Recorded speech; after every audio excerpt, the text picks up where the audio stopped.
What's going on, everyone? Thanks for tuning in to another episode of the Ducks Dish podcast. I'm your host, Max Torres, publisher and lead editor of Ducks Digest, covering the Oregon Ducks for Sports Illustrated on Fan Nation. We're doing things a little bit differently today. We're doing a live version of the podcast. You can go ahead and watch it on my YouTube channel, Oregon Football Max Torres. And we are bringing back a previous guest that we had, Salt Late Tribune Utah beat writer Josh Newman. We had a lot of great conversations the first time when these two teams played just a few short weeks ago. How we doing, Josh? Doing well, Max. I appreciate you having me on. Absolutely. I'm excited for it. Hopefully my internet was a little wonky the last time I did one of these, so hopefully it hangs in with me here. But yeah, I mean, wow, a lot of stuff has happened since we last talked. Obviously, we saw that Oregon-Utah game play out the way it did in Salt Lake City. There's been coaching carousel things, but I think that's kind of the area that I think would be cool to dive into first as we kind of kick off the pod here. If you're watching live, thank you guys for tuning into the show. And if you're tuning in on the replay, leave me a comment about kind of your mood heading into this game or any other cool talking points for Oregon versus Utah round 2 in the Pac-12 championship. So, Josh, just kind of wanted to get some of your thoughts from Oregon versus Utah in Salt Lake City. Big win for the Utes, 38-7. Yeah, I mean, I guess in hindsight, I'm just surprised at kind of how that game played out. I thought it would be close. I don't think nobody who pays attention to the sport, to the conference, to these two teams, I don't think any of those people really thought that Utah would come out and that this game would be completely one-sided. Because that's what it was. Utah dominated in all three facets. They ran for a bunch of yards. Obviously, they held Oregon to 7 points. Utah's special teams, which have largely been a mess, throughout the season, they got the Britton Covey 78-yard punt return for a touchdown. It was just so jarring, just how one-sided it was. Not necessarily surprised that Utah won, just surprised the way Utah won, just completely dominating that game. Yeah, it was interesting because the last time we were talking on the preview, you were saying it was a game of momentum, and man, just the way that Utah came out in that one, they just really delivered the opening punch and just took it to Oregon. They dominated that one from start to finish. I think a big storyline in that one was just how Oregon wasn't able to run the ball, and then on defense, they were just getting the ball ran at them the whole game. Tavion Thomas had a heck of a game. And I feel like that's going to be a huge area that they need to improve on if they want to have a shot against Utah. Just with the way that first game transpired and how they've really rooted their identity in the trenches and how the success of their offense has really been, dependent on them being able to run the ball effectively. Yeah, no, I don't disagree with anything you said. These teams have played in the very recent past. It's not like the first game was played in September or even October, because if you had game one then to now, it would be two completely different teams. This game was played, 13 days ago. You're not going to get a ton better in 13 days. So, I mean, the same keys for Utah in the first game, slow down Travis Dye, deal with Kayvon Thibodeau, make Anthony Brown beat you. The same keys that were present on November 20th, I think a lot of those same keys will come into play on Friday night when these two teams play again, obviously with much higher stakes. Yeah, that's what was kind of interesting, because I was, kind of thinking, what's my content, plan as a writer? What's going to be different this time around? We already kind of we already know the good players to watch for Utah. Obviously, Cam Rising has been their story on offense, along with Tavion Thomas, and then Devin Lloyd, Nephi Sewell, and obviously a lot of big guys up front. So it's kind of weird just the way that this thing shook out. I guess that might be a good question to ask you. How do you think does it give Utah an advantage, the fact that they just played? How do you think the recency is going to come into play here? I think the recency does come into play a little bit, just because, again, I don't think either side is going to come through with major wholesale changes to their game plan. Obviously, there will be some tweaks and some adjustments from both sides, but for all intents and purposes, what you saw on November 20th, that is what you're going to see for the most part on Friday night. Now, I've never been one to believe in, if it's football, people say that it's hard to beat the same team twice in a season. I've never really signed on to that. If you're talking about basketball, people say, well, it's hard to beat the same team, 3 times in a season. I just don't believe that. I feel like each game is its own entity. So Utah won this game on November 20th, 38-7, and that's in the past. That's that game. That was a true road game for Oregon. This one is obviously on a neutral field in Vegas. Each game is its own separate entity. But again, the recency thing, that might come into play just because the 2 games were, or the 2 games will have been played so close to one another. So you're not going to see, major crazy changes to either team, I think. Yeah, that's a good point. It's just kind of an interesting situation that we don't often find ourselves in. Kind of makes you wonder, is the Pac-12 potentially going to do? I think what the Big 12 does, they don't do the divisions for the Pac-12, the title game. They just do, the 2 best teams with the best records. But I mean, I feel like this year, with the way that things have transpired, it's pretty cut and dry as far as these 2 teams are the best that the Pac-12 has to offer. There was a chance for some more shakeup in the North with how things went with Washington State and Oregon State, but the Ducks got that win over Oregon State to hopefully get a little bit of momentum, heading into this Utah game. I thought it was big for them in that game, Josh, just to get back to their identity, to show that, what they have been doing all season to a degree works. But clearly I feel like there's, you can only be so optimistic about that game, seeing that Oregon State, Utah, 2 very different teams. Yeah, just back to a point you made previously. Yes, Sure. the Big 12, they don't do divisions; they go with the top 2 teams. And it sounds like at some point here in the nearish future, the Pac-12 may scrap divisions and go with the top 2 teams. Now, you did bring up that Utah and Oregon ultimately did get to the title game, but let's not forget that 4-loss Washington State went into the final weekend of the season, potentially still playing for a division title. That would have looked pretty poor for the Pac-12 if 4-loss Washington State won the North, maybe even wound up in the Rose Bowl. So from a big picture conference perspective, I do think if you're trying to get your best team not to the Rose Bowl, if you're trying to get your best team to the playoff, it's probably in the Pac-12's best interest to scrap divisions and go with the top 2 teams, just so you're not dealing with a situation, like a Washington State, like a 3-4 loss Oregon State team. Like, it worked out because you're getting Oregon, Utah, but you were pretty close to looking kind of silly if Washington State had gotten there. Exactly. So who knows if that'll actually be what ends up happening. You have, expand. I know there was another playoff expansion meeting today. I don't think that there was anything too crazy coming out of that. As far as I know, I might have to circle back and check on that. And then we obviously have the coaching carousel as far as that, is you're talking about, conference picture. Before we get really into the thick of this preview, Josh, I actually meant to kind of open with this. The coaching carousel is obviously a super hot topic right now in college football, and really out west here with USC bringing on Lincoln Riley, Washington bringing on Kalen DeBoer.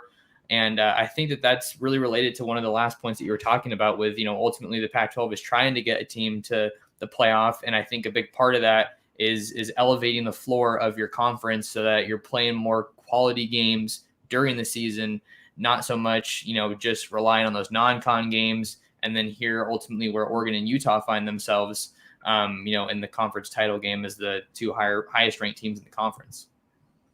Yeah. It's going to be interesting in the future what ultimately the college football playoff looks like. 8 teams, 12 teams. Obviously, we're at 4 right now. The SEC, has certainly indicated that they believe 4 is the best number. If you're the Big 12 or the Pac-12, an expanded playoff is certainly in your favor. From a Utah perspective, it is interesting because the athletic director here, Mark Harlan, has kind of made it a point to try to beef up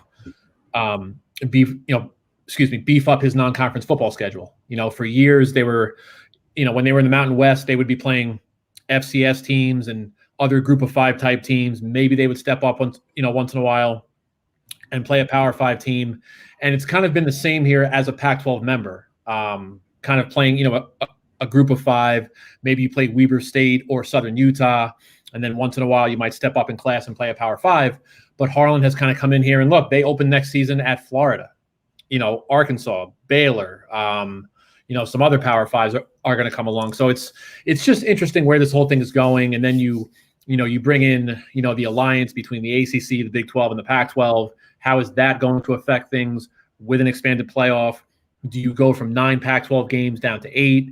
Does everybody go from 9 to 8? It's just an interesting situation, and I don't know that there's going to be a consensus here, to get things done in a timely fashion. Yeah, no. So we'll have to see what happens with that. But with regard to the carousel, Utah isn't really hasn't really been affected right now, Josh. So I kind of just wanted to get your thoughts. You're a guy that covers a Pac-12 team. Obviously, Utah has really made a name for themselves with Whittingham since coming to this conference, at least over the past 3 or 4 years, as one of those contending teams from the South for a Pac-12 title. What are your thoughts, kind of reactions, just to maybe we can start with the 2 hires for the Pac-12. Yeah, obviously the Lincoln Riley thing was a bombshell coming from Oklahoma, to USC. Lincoln Riley has kind of made his bones here as a quarterback guy, right? He's had, quarterbacks win the Heisman, compete for a Heisman Trophy. They've been to the playoff a few times. They've turned into a Big 12 power. And I think the assumption here is that Lincoln Riley is going to come west. He's going to recruit Southern California, and USC is just going to take over the Pac-12, which they were obviously a Pac-10 power for many, many years under Pete Carroll.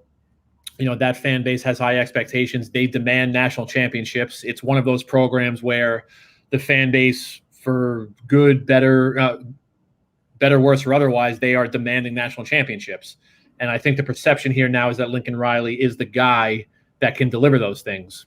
Time will tell, but that is certainly the perception right now. Kalen DeBoer, I like that hire. I think with Jen Cohen, the AD at Washington, having whiffed on Jimmy Lake, I thought Jen Cohen was in a position where she, maybe you don't swing for the fences. Maybe you come up with a rational, reasonable, safe-ish hire. And Kalen DeBoer kind of fits that bill. A group of 5 guy who's had success in the Mountain West at Fresno State. You bring him in, you're not breaking, your entire piggy bank. They're paying him $3.1 million to start.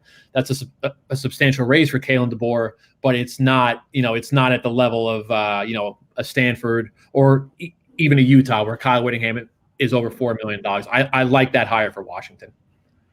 I like that hire as well, especially with it looking like all signs are pointing towards Haener joining him in Seattle. That'll certainly give him a little bit of momentum, but man, he's got his work cut out there. Same goes with Lincoln Riley, but I feel like he has a lot more at his disposal to get the Trojans program, back on track. Talk about an elite recruiter. He's already got that momentum, already has Malachi Nelson, the quarterback, committed in 23. So I think that, these moves are overall, they're good for the Pac-12. It's just going to make it more competitive. Hopefully, attract some more attention, help them get a little bit more respect nationally. But we're starting to get some questions, it looks like, heading into this one. Josh, is there any more remarks that you kind of wanted to have as far as the carousel? And is there any kind of a Utah angle there maybe? There's not a huge Utah angle. Kyle Whittingham probably has he has as much job security for a guy at this level as almost anybody else in the country. He is going to retire at the University of Utah. When he decides to retire, his contract is kind of built in a manner where when he does retire, he takes on a role as a special assistant to the athletic director. So long story short, he's going to get paid by the University of Utah through 2033. Whenever he retires, he's still going to get paid. So, and look, in years past, he flirted with other jobs, Tennessee, Michigan, among them. I think if Kyle Whittingham was going to leave or even entertain the possibility of leaving, I think he would have done it years ago. So there isn't really a direct link to the coaching carousel in Salt Lake City, but it's going to be interesting to see how to see how Utah kind of deals with specifically USC, because, again, Lincoln Riley is a grade A top-notch recruiter, while Kyle Whittingham and his staff have largely, built their reputation on not, they don't get the 5-star guys. They are starting to get a few more of the 4-star guys, but the meat and potatoes of what they try to do in terms of recruiting is predicated upon finding the 3 stars, finding the under-recruited, and turning them into players. So I'll be curious to see how that, kind of plays against what Lincoln Riley is going to do. I think it would be really entertaining to see, Whittingham continue to bring in some bigger names. We talked about Clark Phillips as a guy that has made an impact in that regard the last time we were on the podcast together. But yeah, so I think that we'll have to see if anyone ends up, making their way to Salt Lake City, whether it be in addition to the staff, or if one of these new head coaches, looks and sees what Kyle Whittingham is doing in Salt Lake and says, hey, he's obviously proven that he can do it, and he's brought in some good staffers. So yeah, it'll be something to watch for sure. Just another thing that makes college football so fun. I'm pretty up for all this chaos, because I feel like you don't get it in the NFL. But yes, so let's open it up to questions here. We got our first question from Tibonacci Glass. Thank you for your question. Thanks for coming on the show. He has asked us questions before, and I kind of butchered the name, but I think I got it right there, so hopefully I did. So his question, sounds like Moorhead is going to Akron. Is this a distraction, and players losing their edge from the news? Is that going to be a reason that we could lose to Utah? I think, so yeah, obviously the reports have been swirling now. Feldman had another thing this morning, looking a report that was saying it was more likely to be announced after the Pac-12 title game. So you've kind of figured that this could be something that the players are pretty aware of at this point. They have social media, so I don't think anyone's oblivious to it. But I think that it'll be to a degree, it'll be a culture test for this Oregon team, right? You got to just play the game that's in front of you. You got to try to block out all the noise. That was something that this team, I think, has been doing a pretty good job of most of the season. It's really hard to tell unless, you're a coaching staff, you're someone inside the program that can really tell, how these meetings are going, how the preparation's going, all of that stuff. But, there was obviously a ton of noise heading into this first Utah game, right, when the playoff hopes were still alive. Yeah. But I think that in general, just the tone that we've seen from the players, we were talking to Verone McKinley yesterday, and that guy sounds super, super locked in. You think of him as one of the figures and leaders of that defense. I mean, sure, it's there. And I think that, it might be something on the players' minds, but I feel like, that they're going to be pretty focused. And I don't see it playing too much of a factor in this one, especially when you think of the fact that he is coaching, and it's not like a situation where they're going to maybe have to have Mastro calling plays like when they did against Stanford. So I get the reason to maybe be skeptical about it, but I think that they'll, still be pretty locked in. What do you think about that, Josh? Yeah, no, I agree with you. And just to add to that, I mean, it shouldn't come as a surprise that Joe Moorhead is getting head coaching offers. I mean, nobody really thought that Joe Moorhead would be the OC at Oregon forever. At some point, he was going to become a head coach again. He washed out at Mississippi State, had to stop at Penn State. Now he's at Oregon. I mean, at some point, Joe Moorhead was going to be a head coach again. Now, does the timing stink? Sure. Going into the biggest game of the season, shot at the Rose Bowl, you don't need any distractions. Not to say that this is a distraction, but as a potential thing going on inside the practice facility, the players are aware of it. You can't avoid these things on social media. So while, again, the timing stinks, but I don't think anybody should be super surprised that Joe Moorhead is going to get a head coaching job again. And I think that that's, a sign of good programs, right? You bring in good staffers. Like I just said, people see what you're doing, you're having success, and they, want to come and take some of your coaches. So we're going to have plenty of coverage of that. It's kind of a weird deal with, all these reports coming out, and it's looking like it's happening, but it's not official yet. But when that happens, we will be covering a lot of that. Kind of feels weird to say when it happens, but have our next question here coming from Sam Kim. This one's for you, Josh, specifically, at least to start out here. Josh, Vegas has their own logic for spreads, but are you surprised the spread is the same for this week's game? What is the confidence level of Utah's players and staff? Yeah, so the first game on November 20th, if I remember correctly, that was also a 3.5 point spread. You saw how November 20th went.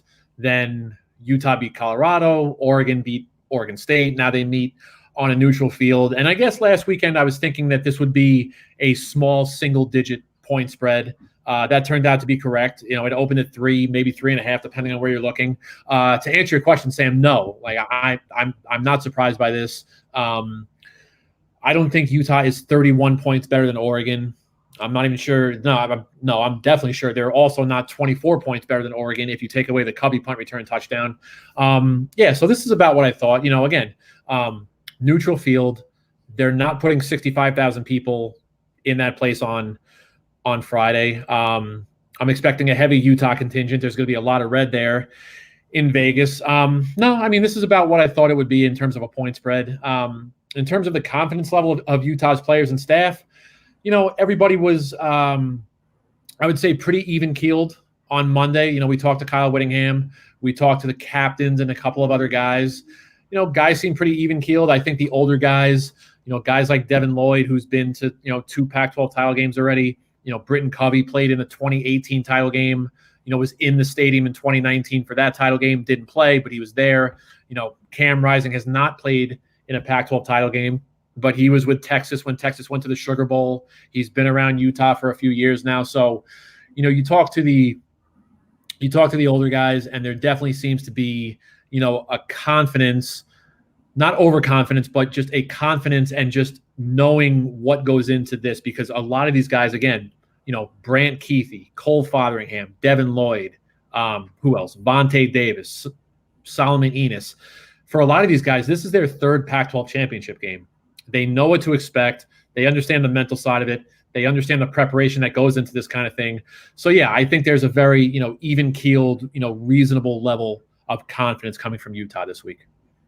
And then to just kind of flip that, Sam, and talk about kind of Oregon and what I feel like that is. I talked about Verone McKinley and kind of what the vibe was from the players, but I think one thing that makes me more confident this will be a closer game is I feel like Oregon has shown up for the most part this season in bigger games. You look at Ohio State, you look at UCLA, Washington State when they were red hot. Obviously, this Utah game was just a beatdown the last time, but I feel like that kind of goes back to the culture that they're going to know what's on the line. Obviously, they want to go for that three-peat. So I feel like there's a little bit of confidence to be had there. But really cool question from Sam, and nice to get some of the insight there from you, Josh. I know that Whittingham was talking about those guys, coming back, and that was part of their reason that they wanted to, finish the job and take the pack. We got another question here. It's Oregon related, but I think we could probably get, it's cool to get some thoughts from both sides here. This question's from Eric. Thanks for your question, Eric. Why are there rumors about Rattler coming to Oregon when we have so much talent waiting? That's a great question. I think, for those listening, obviously you have guys like Ty Thompson, the one that everybody is really excited to see. They thought that they were going to see him earlier this year when, they maybe thought that they were going to see him earlier this year when the boos were raining down at the Cal game.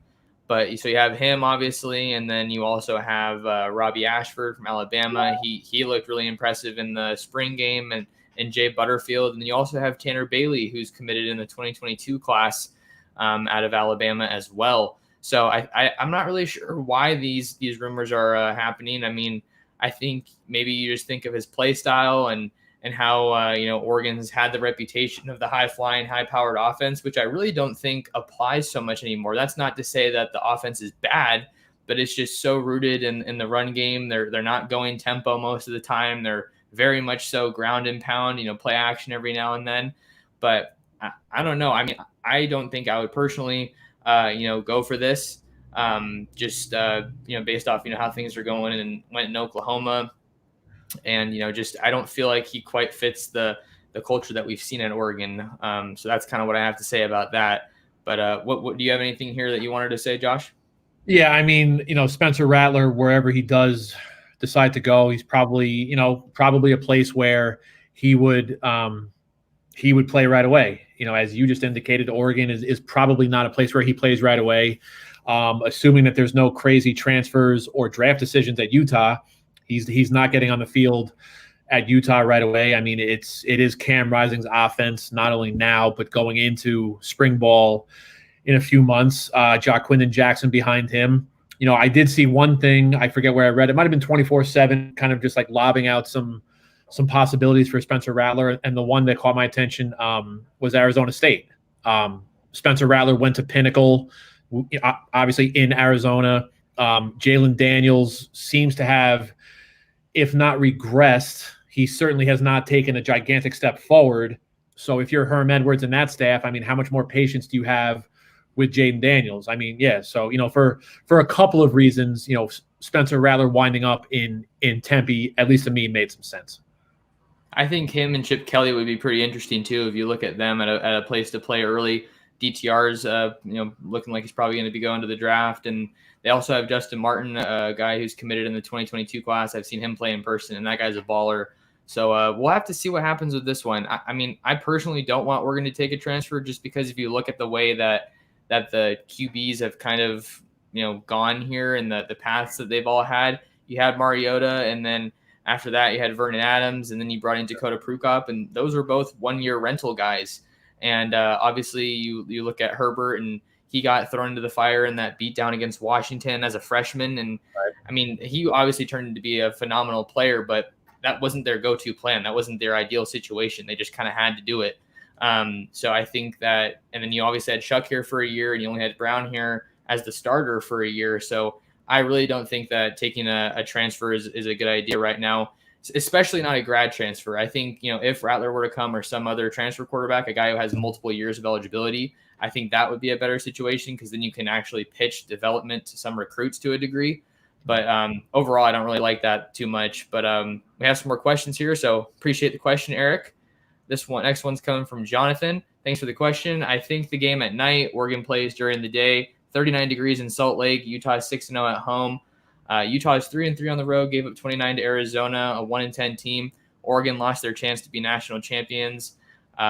Is the revenge strong? I think is kind of what Jonathan was getting at in this question. Maybe he just didn't type it out exactly how he wanted to. But yeah, I mean, the revenge aspect, I feel like, has to be a pretty big part of it. You think about how Oregon got their playoff hopes dashed against Arizona State in 19 when Herbert was here. I mean, that I feel like, I don't know. How do you kind of evaluate that revenge aspect, Josh? Do you think that it's going to be something that could help decide this one? I think the revenge aspect in general is a little overblown. Some media around my way, they were giving questions to Devin Lloyd and some of the other guys, talking about, Oregon ruined Utah's chances at the playoff in 2019. Utah ruined Oregon's chances at the playoffs 2 weeks ago. The revenge factor. They kind of sidestepped those questions. I personally think that whole thing is overblown. It's over. It's done. Like, this is where we are. There is no playoff, fine, but there is still something significant to play for, right? The winner's going to the Rose Bowl, and the Rose Bowl is still a big deal. It's not the college football playoff, but the Rose Bowl is kind of its own thing. It's a big deal. I understand fans wanting to latch on to, the revenge factor. I do get that, but I do think it's just a tad overblown. Yeah, I'm there with you. We're both journalists, so we kind of know that people want to latch onto that and run with it as a storyline. I'll be honest, I've typed it in a couple little teasers, in my stories, like, can Oregon get revenge? But I'm not saying it's like a huge thing, and I don't think any of the players are really viewing it like that. At least they don't say that outwardly in the media, right? They're not going to say, oh, we want to get it back against Utah, and that's really what's fueling us. Just, maybe that just is because of how, we don't get a lot of, really juicy headline worthy stuff from these players, at least not out in Eugene. So I think it's something to be aware of, but who knows how much of an impact it's really going to have. We got another question coming from Ryan. What's Oregon going to do to stop Tavion Thomas in the Utah run game? How open do their tight ends get as a result? Feels like a no-win situation there. Yeah, I think that, even though Oregon did really well against Oregon State last week against the run, I think it was 85 yards in total that they allowed. That was obviously a really really positive sign to see of some improvement. But at the same time, I feel like you can't take too much away from that, because we go back to the game script and how Oregon got out to a big lead. So obviously you're not going to be running the ball that much. So kind of similar to what we saw against Utah for the Ducks a couple weeks ago. I mean, I think some fans still wanted to see some more running from the Ducks, but when you're down like that, you really got to try to get explosive pass plays, which has not been a strength of this Oregon team this year. So as far as stopping the run, I mean, I think I look at guys like Jason Jones. He's a nose tackle that has really, I think, come around for the Ducks here this year in his, first season of, pretty decent playing time. He had numerous plays against Oregon State where he just totally blew up the line, or, really just drove his guy back and, kind of followed him as he was blocking to kind of sniff out those plays. So they really got to bring it up front. I think that's where it starts. You got to have that physicality and that tenacity. Obviously, you got to make sure that the linebackers are filling their lanes. That's a huge part of it. So we'll see how Jeffrey Boss is doing. He talked about a newer guy that looks a lot more comfortable. Jackson LeDuc as well. He's going to be pretty big in this game, I think, because it looks like Keith Brown, a freshman for the Ducks, isn't going to be able to go. So I think that's where it starts. But this is kind of a two-part that we can do a lot with.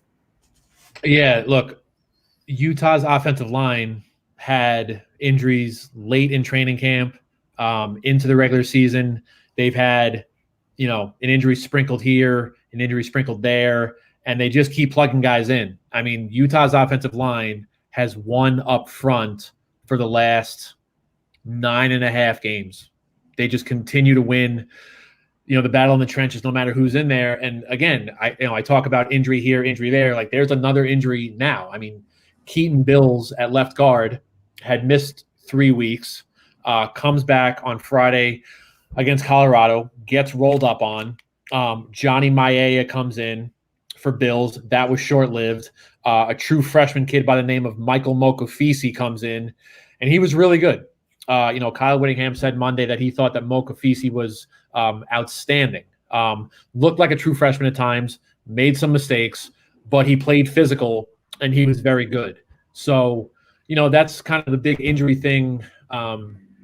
Unless something crazy happened in practice this week that we're not aware of, that's kind of the big injury nugget right now is, can Keaton Bills go at left guard? And if Bills cannot go, it's probably going to be a true freshman kid, Michael Mokafisi, who, again, as a young kid, is obviously stepping into the biggest, spotlight of his young career. But, again, big picture, Utah's offensive line has been great, including against Oregon.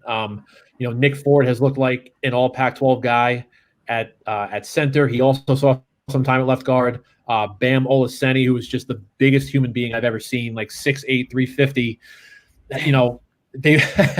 They've waited.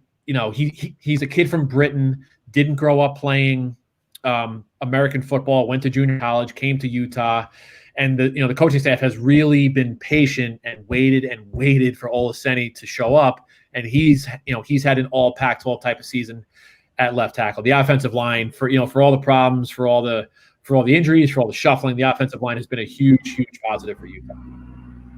Yeah, and that kind of makes me think back to the Oregon State game as far as what we could take from that. So maybe we don't take too much away from how they did defending the run, but just as a front seven, I think that was a big area of improvement that we saw from that Utah game, because that Oregon State line, Josh, that they're nominated for the Joe Moore Award, so they're no slouch at all.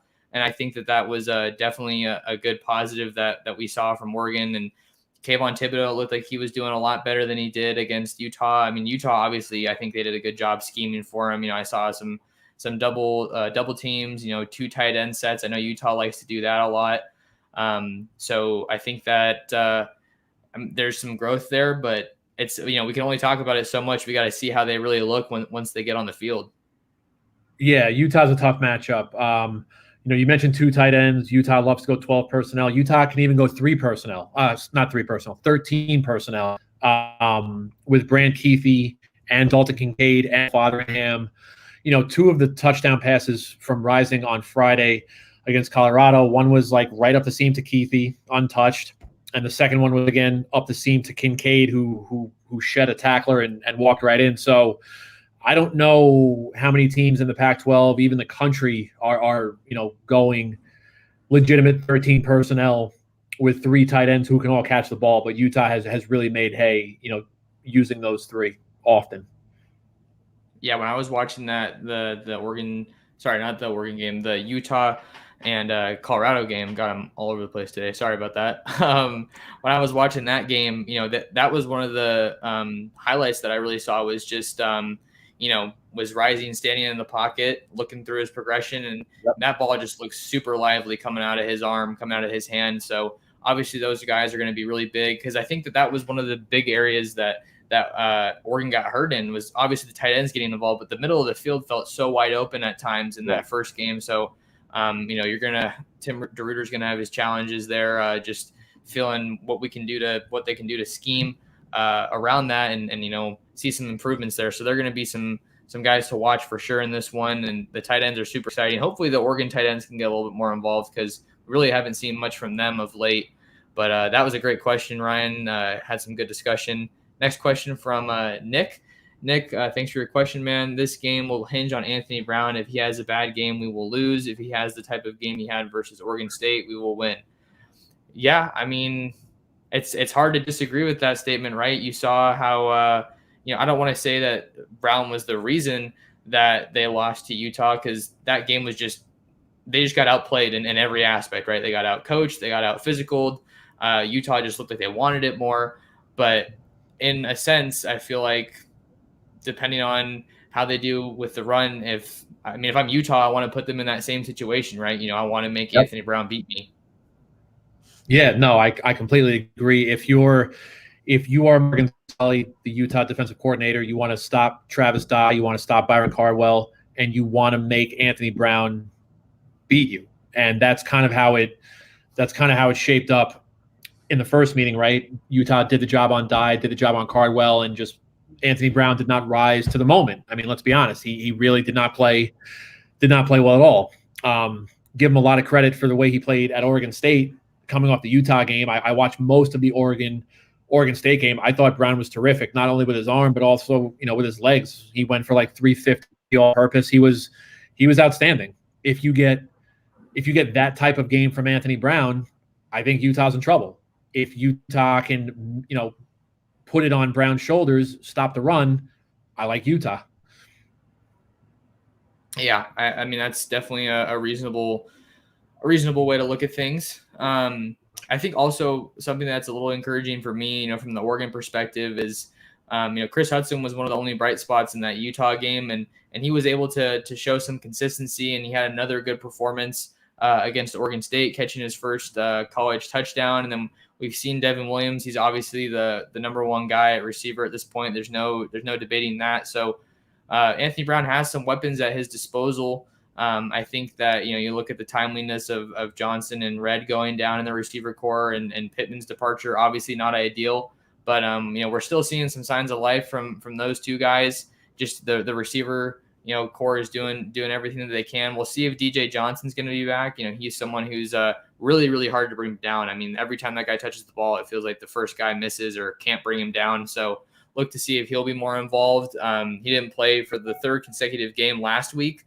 And we're going to have to see if he'll be able to go when the game comes around for that.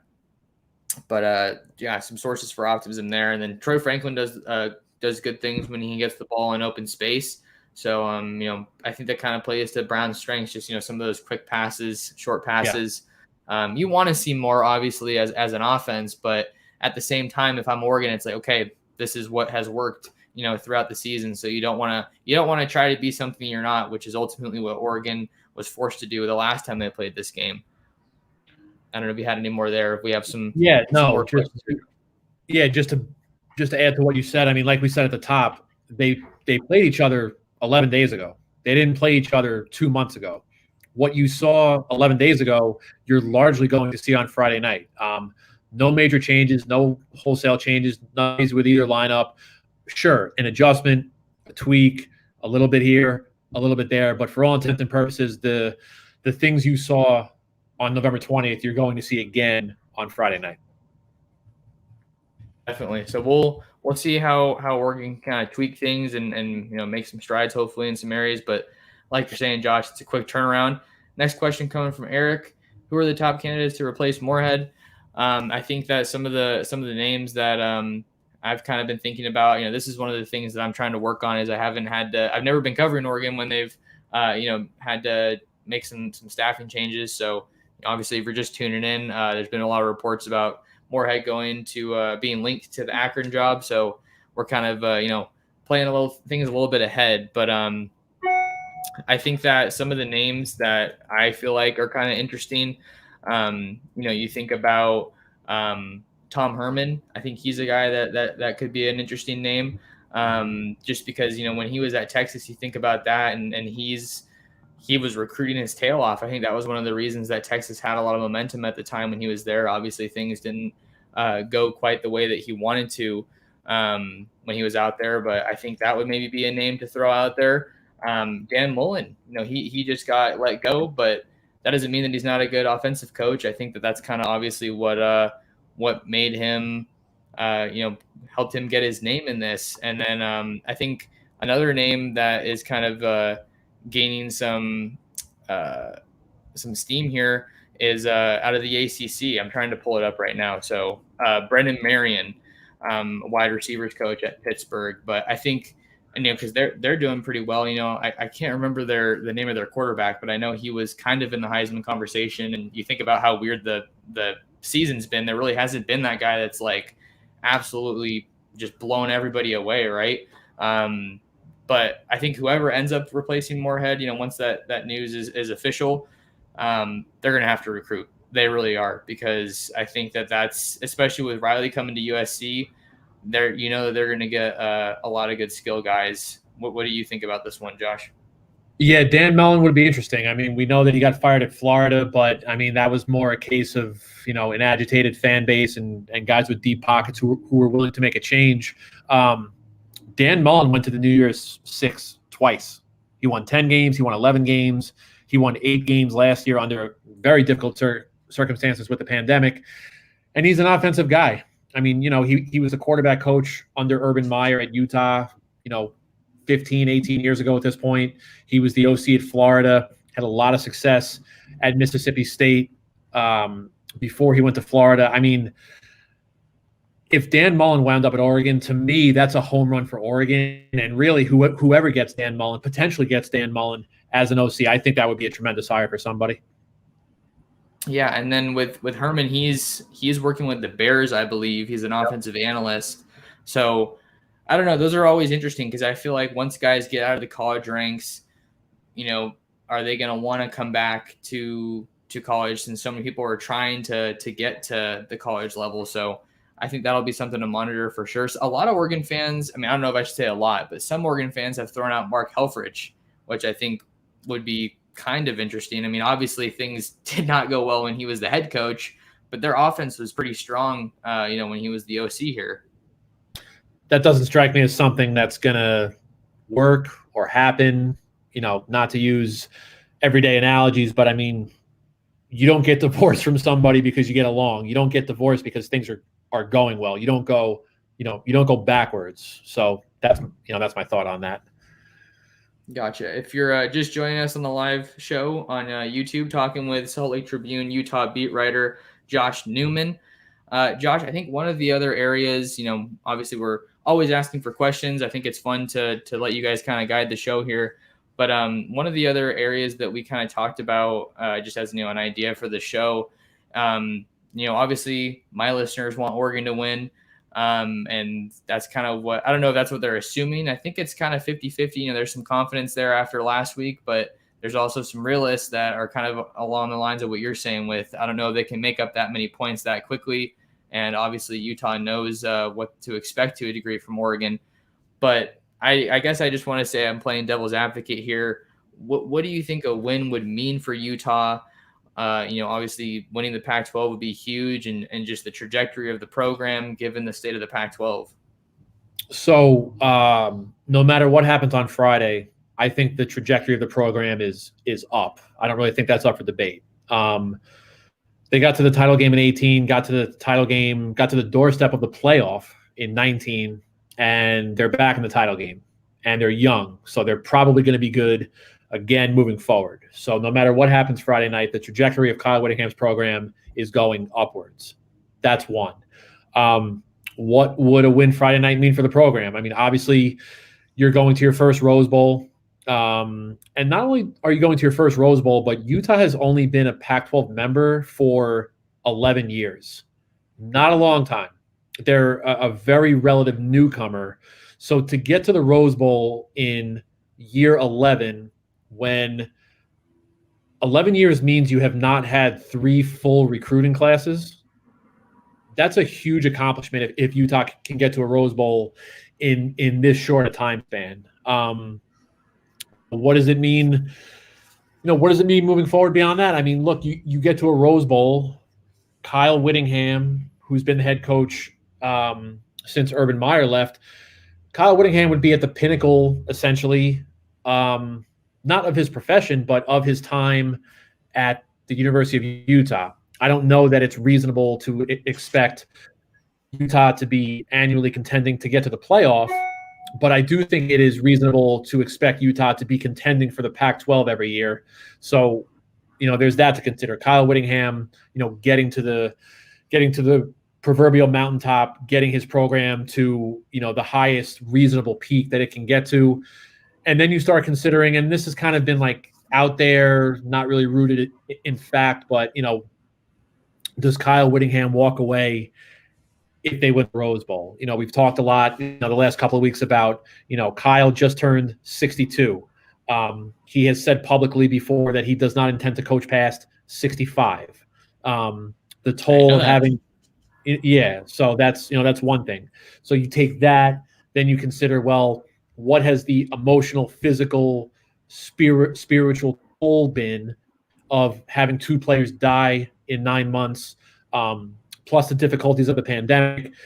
So you take the age, 62, doesn't want to coach past 65, the 2 deaths, potentially winning a Rose Bowl. Would this be a good opportunity for Kyle Whittingham to walk away? There's nothing indicating that, that he will, but I think there's enough there that you need to at least consider what his long-term future looks like if they're able to win this game Friday night and get to a Rose Bowl. Been a heck of a year for Utah. Obviously, a lot going on with that program. You talk about the tragedy of Ty Jordan. That was super sad to hear. But I think it would obviously mean a lot for them. You go back to your point of them only being in the conference for so long.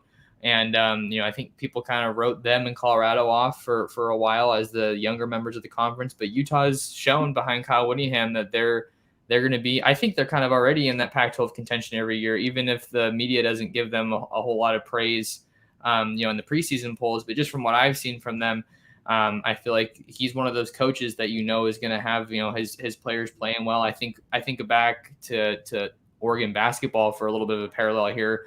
They're having some highs and lows to start their basketball season, but come March, Dana Altman always has his teams playing their best. So I don't know if that's a direct comparison here with Kyle Whittingham, but I feel like there's definitely a reason to have faith in the product that he's putting out on the field each year. And then we talked earlier about the recruiting, and if the recruiting gets better, I feel like that's only going to raise the ceiling for this program.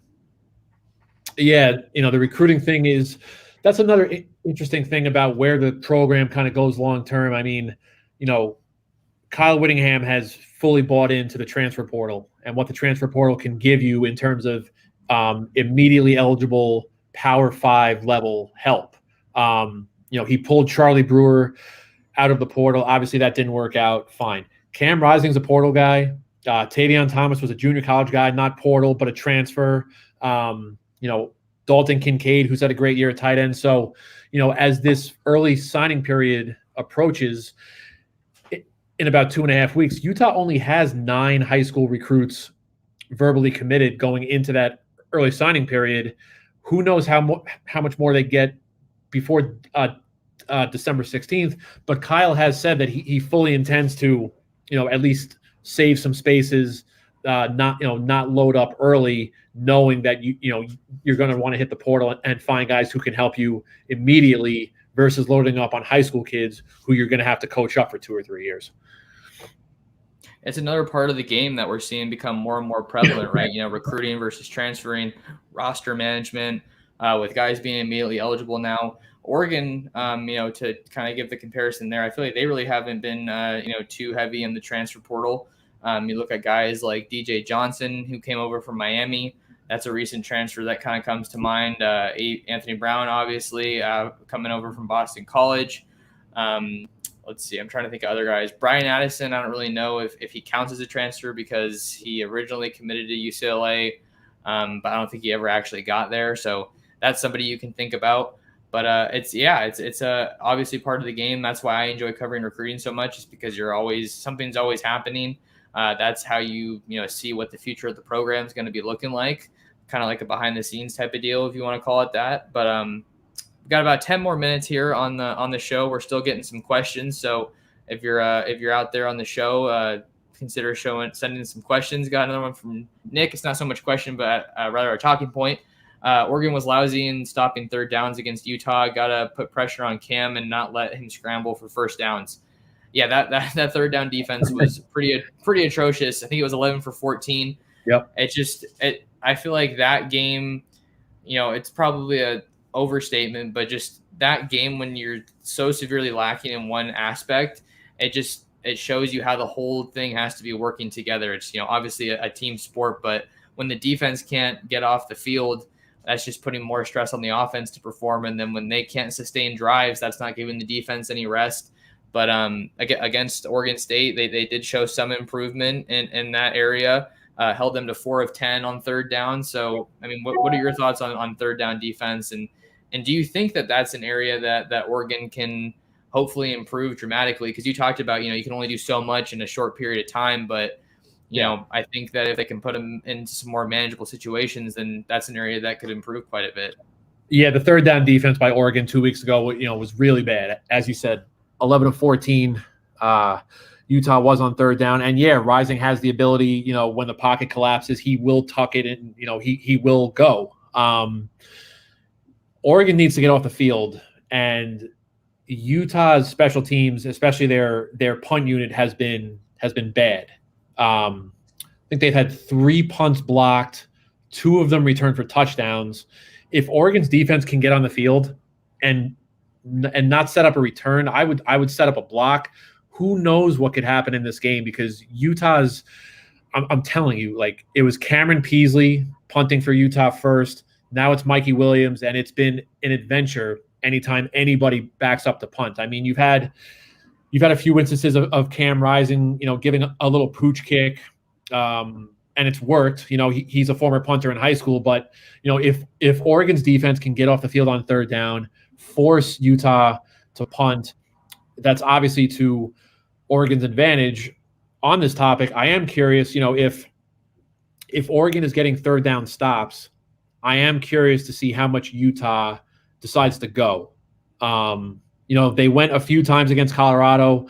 We're not talking anything crazy. We're talking about like between 4th and 1 and 4th and 3, approaching plus territory. It's not like they were going for it on 4th down deep in their own end. So obviously, that's a chess match. That's kind of the game within the game. And they had a punt. They had a punt blocked against Colorado. And this has been a season-long problem. I am curious just what is the confidence level in Utah's punting. I assume it's low. So, again, if there's 4th and manageable, 4th and 3 or better, approaching plus territory, obviously it's a high-stakes game. I'm curious to see how willing Kyle and Andy Ludwig will be to go for it on 4th down. Yeah, you think back to that first game that they played this season, Oregon and Utah. I'm looking at the stats here. It looks like Utah only punted twice. So we didn't really get to see, that just shows you how that offense was just coming on and just rattling off yards and points. Yep. With that. But we didn't get to see what, how, or at least not that much, how Oregon's return unit would fare. Seven McGee's a guy that has a lot of people excited, with him taking pretty much sole ownership of that punt return role. He said since fall camp, he's a running back, but he's like, I just want the ball in my hand. I just want to have an opportunity to make a play. And, obviously that wasn't a strength for Oregon last time these two teams played. And I think part of that was clock management, just the situation that they put themselves in. And then obviously Tom Snee, that punt didn't end up where he wanted it to go. I think he was trying to get it out of bounds, deep into the, Utah territory, but obviously that didn't go well. But yeah, you talk about the struggles that Utah's had, in that Colorado game, they had a kick return kick returned on them. And we really haven't seen I don't know, we've seen maybe 3 or 4 like decent returns from this Oregon special teams this year. So if you just talk about, now's the time to do it, right? Maybe they're due for a little bit of explosion on special teams this week against Utah. Yeah, it's been a bit of a circus. Utah has given up 3 100-yard kickoff returns for touchdowns. It's amazing. They would have a bad week, they would appear to fix it. Another bad week. It's just been, and the crazy thing about that is Kyle Whittingham started his coaching career in the early 80s as a special teams coordinator, and he still takes an active role in special teams. He takes it very, very seriously. Like if you can't play special teams for Kyle Whittingham, you can't get on the field for him. He takes it very seriously. So the fact that this is happening at Utah, of all places, with this coach of all coaches, it's just crazy the year that the special teams has had.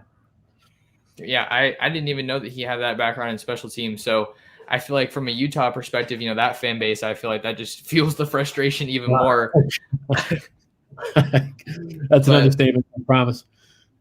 But yeah, we'll have to see if they can, sharpen up in that regard, both teams really. Let's see. There was another question about the coaching carousel, but I kind of just want to keep it focused on Utah here. Jackson had his comment here. I'm a Utah fan, but the one thing I think that will make or break Oregon this week is getting off the field on third down. So that's back to what we were talking about just now. Another question from Timonacci, or statement, I should say, comment. Felt like perfect momentum storm with 3 scores for Utah and 0 for Oregon. Then the kick return sealed the end result. If Oregon scores 1 or 2 of those first half drives, that's what's the outcome of the game. Yeah, I think we could be looking at a very different situation. It definitely felt like once that happened, you can say what you want. Hey guys, new half, 0-0 ball game, right? I don't know how you spin that off in the locker room this last game. They were just getting manhandled. And it felt like once Britton Covey housed that thing, and especially consider that being a road game, I'm sure I wasn't there. I'm sure Rice Eccles was erupting. I mean, I feel like it was decided at that point. And not to say it's the same situation this week, but just with how solid of a team Utah has proven to be, and how, for lack of a better word, suspect or inconsistent Oregon's been. Sorry, we have sirens here in the background.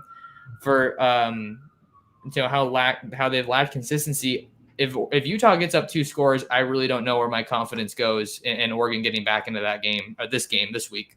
Yeah, I mean, as you said, at 28-0, that game was over at halftime. If Oregon had gone into the locker room up 21-0, getting the ball out of the locker room, okay, that's still a game. Now remember, what happened? They missed a field goal and they had one blocked.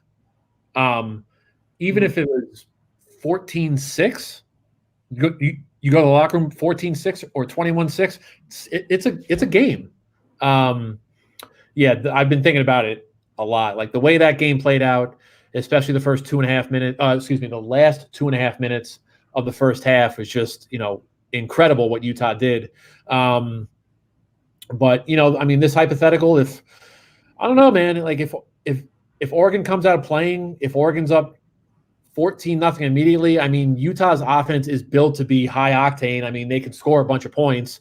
If Oregon's up 7-0, 14-0 immediately, that's not really a situation that Utah has had to deal with. Utah has taken the ball to start a game for the last 6 weeks. And, I think in 4 or 5 of those 6 weeks, they've scored on their first possession and they're in control like immediately. So that's interesting. This Utah team has not really had to play from behind. I would be curious to see how Utah would operate playing from behind, especially against the caliber of opponent like Oregon. All right. Well, we have one more question I want to get to, and then I wanted to get our prediction real quick. I know we got to get out of here real soon, Josh, so hopefully we can hit these real quick. This one coming from James Voss. Hopefully I'm saying that right. People have been claiming that Devin Lloyd is a person that exists on Utah's roster and that he's better than KT. I can't confirm either account. Please help me. I know I saw your tweet about this when Kayvon Thibodeau was announced as the PFF Defensive Player of the Year in the Pac-12. I'll give you the reins here. Yeah, let's just start with this. We all look at PFF and we see what the grading system is. If Devin Lloyd is grading out better than Kayvon Thibodeau over a season, why is Kayvon Thibodeau their defensive player of the year? Why have the rating system if you're not going to go by your rating system? That's one. And look, I'm objective. I cover the University of Utah, but I'm an objective, unbiased journalist. At least I would like to think I am. And I'm just watching Devin Lloyd week after week, and he is just impacting every game he plays in. The eye test bears that out. The stats bear that out. And that's not to say that Kayvon Thibodeau is not a tremendous defensive player, because he is. He is the best edge rusher in the country. He's among the potential number one picks for a reason, but that's not what we're talking about here. We're talking about what this season has had, and objectively, Devin Lloyd has had a better season than Kayvon Thibodeau. That's all I was saying this morning. Okay. Yeah, no, I wanted to give you a chance to, defend your take, say your piece.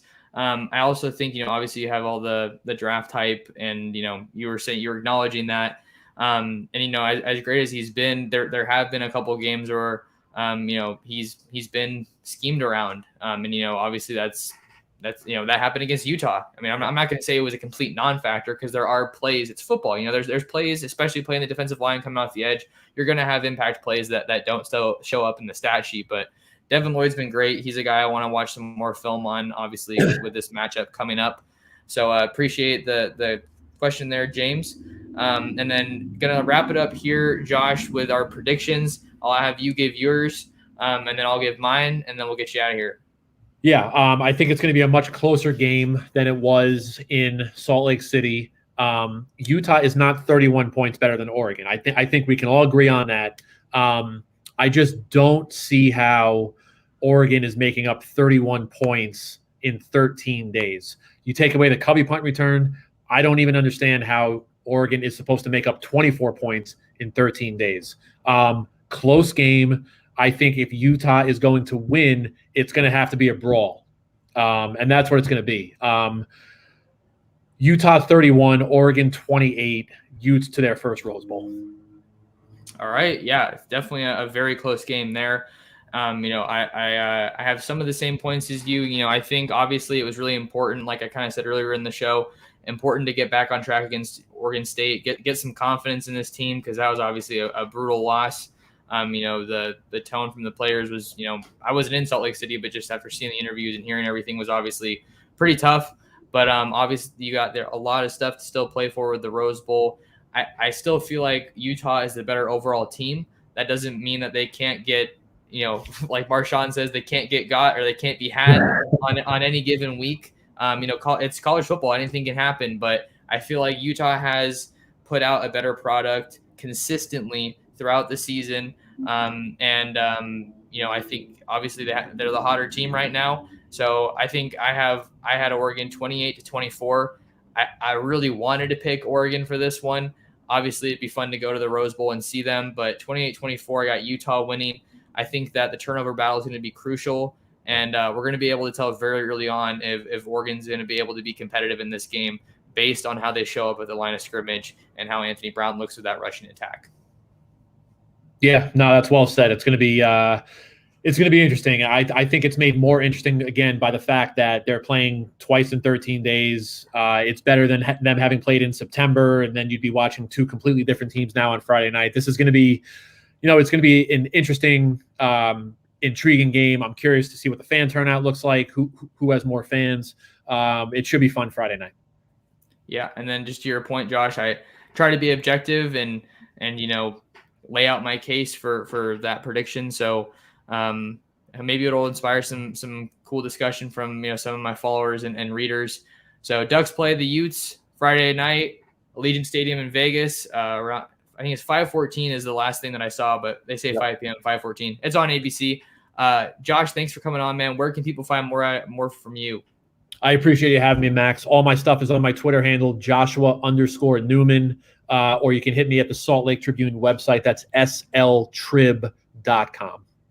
Awesome stuff. And then if you guys want to find more of me, you can subscribe to the channel here, watching on the live stream, Oregon Football Max Torres, and find me on Twitter at mtorresports, and then all of our handles on social media, Twitter, Instagram, Facebook at Ducks Digest. Had a great time with Josh talking on the show today. Thanks again for coming on, man, and we'll see what happens come Friday. Thank you guys for listening to the Ducks Dish podcast, and we'll see you in the next one.